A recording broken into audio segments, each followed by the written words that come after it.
Hello viewers, আপনাদের সবাইকে স্বাগতম। আমাদের আজকের টপিক হচ্ছে এই 7 খাবারগুলো মাইক্রোওভেনে গরম করবেন না। চলুন জেনে নেই। আমাদের দৈনন্দিন জীবনে চটজলদি খাবার গরম করতে সবসময় আমাদের ভরসা মাইক্রোওয়েভ।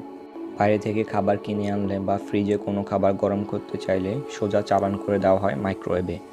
বর্তমানে কর্মব্যস্ত জীবনে সবারই সময়ের বড়ই অভাব। সবাই ব্যস্ত, সেই সঙ্গে কমেছে ধৈর্য। বিশেষত কর্মজীবীদের জীবনে এই মাইক্রোওয়েভ ছাড়া অচল। সবাই ভাবেন যে কোনো খাবারই সহজে মাইক্রোওভেনে গরম করা যায়, কিন্তু এই নিয়ম সব ক্ষেত্রে খাটে না। এমন কিছু খাবার আছে যা মাইক্রোওভেনে গরম করলে তার খাদ্যগুণ নষ্ট হয়ে যায়। চলুন দেখে নেই কোন কোন খাবার মাইক্রোওভেনে গরম করব না। প্যাটিস বা পেস্ট্রি। প্যাটিস দ্বিতীয়বার গরম করে খেলে তার স্বাদ নষ্ট হয়ে যায়। একই সমস্যা হয় পেস্ট্রির ক্ষেত্রেও, কারণ যে খাবারে বাটার রয়েছে তা কখনোই দ্বিতীয়বার খাওয়া উচিত নয়। পিৎজা। একই সমস্যা পিৎজা ক্ষেত্রেও, দ্বিতীয়বার গরম করে খেলে সেই স্বাদ নষ্ট হয়ে যায়। পিৎজা ব্রেড শক্ত হয়ে যায়। এছাড়াও চিজ, অলিভ ইত্যাদির স্বাদ নষ্ট হয়। দুধের তৈরি যে কোনো প্রোডাক্টই দ্বিতীয়বার গরম করা উচিত নয়। বার্গার। পাউরুটি যখন তৈরি করা হয় তখন তা এমনি খুব ভালো করে সেঁকা হয়, এরপর সেই রুটি দিয়ে বার্গার বানানো হয়। কিন্তু একবার তৈরি হওয়ার পর দোকান থেকে বাড়িতে এনে তা যদি আবার গরম করা হয় তাহলে তা শক্ত হয়ে যায়। এছাড়াও দোকান থেকে পরিবেশ করার সময় তা গরম করা হয়।